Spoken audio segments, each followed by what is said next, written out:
ನಿನ್ನೆ night heavy ಚಳಿ ಇದರಿಂದ ಬೆಂಕಿ ಹಾಕೊಂಡು ಚಳಿ ಎಲ್ಲ ಕಾಯಿಸ್ಕೊಂಡ್ವಿ. ಹಲೋ ಗಾಯ್ಸ್, ನಮ್ಮೂರಿಗೆ ಆನೆ ಬಂದಿದೆಯಂತೆ. ಸೊ ಅದಕ್ಕೆ ಫಾರೆಸ್ಟ್ ಡಿಪಾರ್ಟ್ಮೆಂಟ್ ಅವರೆಲ್ಲ ಬಂದಿದ್ದಾರೆ. ನಾನು ಹೇಳ್ದೆ ಇವನಿಗೆ ಏಣಿ ತಗೊಂಡು ಬಾ ಅಂತ. ಏಣಿ ಐತಲ್ವಾ ನಿಮ್ ಮನೆಗೆ? ಅರ್ಜೆಂಟ್ ತಗೊಂಡೋಗಿ ಏಣಿ ಹಾಕೊಂಡ್ ನೋಡಿದ್ರೆ ನೆಗಾಡ್ತೇನೆ. ನಾನು ಅಲ್ಲಿಂದ ಬಂದಿದ್ದೆ ಚಿಕ್ಕನಳ್ಳಿ ಸಂತೆ ಇದ್ದಿದ್ರಿಂದ ಸಂಜೆ ಅಂತೂ ಹೆವಿ ಕ್ರೌಡ್ ಸ್ವಲ್ಪ ಕಡಿಮೆ ಇತ್ತು. ಇದು ನೆಲ್ಲಿಕಾಯಿ ಏನ್ ರೇಟು? ತುಂಬ ದೊಡ್ಡದಾಕ್ಬೇಡಿ, ಮೀಡಿಯಮ್ ಹಾಕಿ. ಸೊ ಈ ಅಂಕಲ್ ವಾರ ವಾರ ಬರ್ತಾರೆ. ನೆಲ್ಲಿಕಾಯಿ ಏನಾದ್ರು ಬೇಕು ಅಂದರೆ ನೋಡಿ ಇಲ್ಲೇ ಹಾಕಿರ್ತಾರೆ, ನೀವು ತೊಗೋಬೋದು. ಇಲ್ಲೇ ತೊಗೊಳ್ಳಿ. 30 ಸೋಷಲ್ ಆಂಟಿ ತೊಗೊಂಡ್ಲಾ? ಹೋದ ವಾರ ಬರೋಕ್ಕಾಗಲಿಲ್ಲ.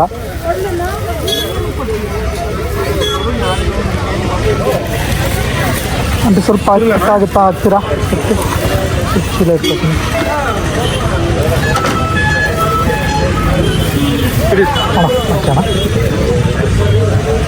ಮೊಬೈಲ್ ಹಾಕೊಂಡೆ ನೋಡ್ಕೋಬೋದು ಅಣ್ಣ, ಫಿಟ್ ಮಾಡ್ಕೊಂಡೆ ನೋಡ್ಕೋಬೋದಾ? ಅದೇ ಅದು ಕ್ಯಾಮ್ರಾ. ನಮ್ದೊಂದು ಯೂಟ್ಯೂಬ್ ಚಾನಲ್ ಇದೆ.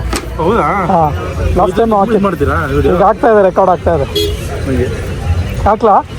ಹಾಕಿ. ಲಾಸ್ಟ್ ನಮ್ದು ಯೂಟ್ಯೂಬ್ ಚಾನಲ್ ಪರಂ ಕನ್ನಡಿಗ ಅಂತ ಒಂದಿದೆ.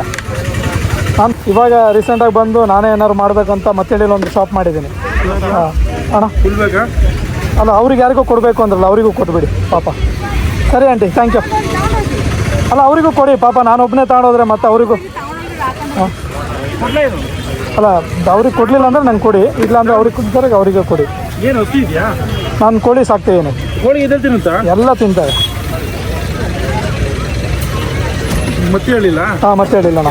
ಎಲ್ಲಿ ಹೇಳಿಯೋದು? ಆ ಪ್ರೀತಿ ಹೋಟೆಲ್ ಗೊತ್ತಾ? ಒಂದು ಹೋಟೆಲ್ ಇದೆಯಲ್ಲ, ಈ ರೋಡ್ ನಾಗನಹಳ್ಳಿ ಮುಂದೆನಾ? ಅಲ್ಲ, ಮತ್ತೆ ಹೇಳಿ, ನಾಗನಹಳ್ಳಿಂದನೂ ಇನ್ನೂ ಮುಂದೆ ಅಲ್ಲೊಂದಿದೆ. ಆಂಟಿ ಎಷ್ಟು ಆಂಟಿ ಇದು ಪೈನಾಪಲ್ಲು? ಕೊಡಿ ಆಂಟಿ ಒಂದು. ಸೊ ಆಂಟಿ ಹತ್ರ ಒಂದು ಪೈನಾಪಲ್ ತೊಗೋತಾ ಇದ್ದೀನಿ. ವಾರ ವಾರ ಹಾಕ್ತಾರೆ ನೋಡಿ. ಸರ್ಕಲಿಂದ ಇಲ್ಲೇ ಇರೋದು ಆಂಟಿ ಅಂಗಡಿ. ಬೇಕಾದ್ರು ಬನ್ನಿ, ಡಿಸ್ಕೌಂಟಿಗೆ ಜಾಸ್ತಿ ತೊಗೊಂಡ್ರೆ ಡಿಸ್ಕೌಂಟಿಗೆ ಕೊಡ್ತಾರೆ. ಡಿಸ್ಕೌಂಟ್ ಇದೆಯಾ ಅಂತ. ಹಾಂ, ಚೇಂಜು ಆಂಟಿ ಅಲ್ಲಿ ಕೊಟ್ಟೆ.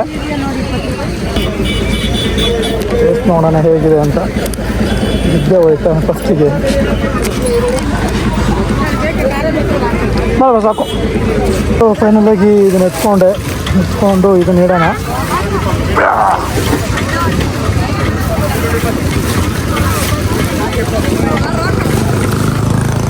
ಗಾಯ್ಸ್, ಇವತ್ತಾಗಿತ್ತು ಪ್ಯಾಂಟು ಪುಲ್ಲವರು ಎಲ್ಲ ಕೊಳೆ. ಜೀವನನೇ ಕೊಳೆ ಆಗಿದೆ. ಇನ್ಯಾವ ಲೆಕ್ಕ ಅಂತೀರ? ಸೊ ಇದನ್ನು ಕಟ್ಕೊಳ್ಳೋಣ. ಎಣ್ಣೆನೋ ಸೋಡನೋ ಎಂಥ ಒಳ್ಳೆ ಕಡಿಮೆ. ಏನಣ್ಣ ಸಮಾಚಾರ? ಹಾಂ, ಅಮ್ಮ ಮನೇಲಿ. ದೇವ್ರ ಹಣೆಗೆ ಇವ್ರು ಯಾರು ಅಂತ ನಂಗೆ ಗೊತ್ತಿಲ್ಲ. ಮಜಾಸ್ತಾರೆ.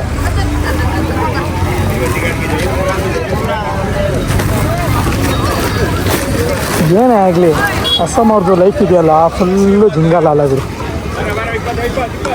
ನಮ್ಮದಲ್ಲ ಲೈಫು. ಎಂಜಾಯ್ ಮಾಡೋದಂತೂ ಅಸ್ಸಾಂ ಅವರು. ಸೊ ಫೈನಲ್ ಇಷ್ಟೆಲ್ಲ ಲೋಡ್ ಆಗಿದೆ. ನಾನು ಇವಾಗ ಹೊರಟೆ. ಹೇಳಿ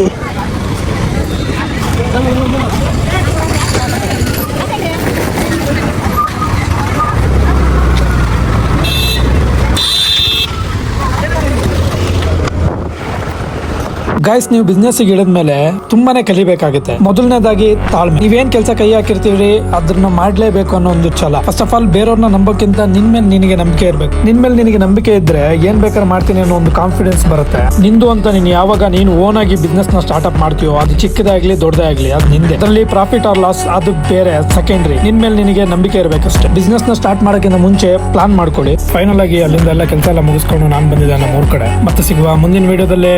ಟೇಕ್ ಕೇರ್, ಬಾಯ್.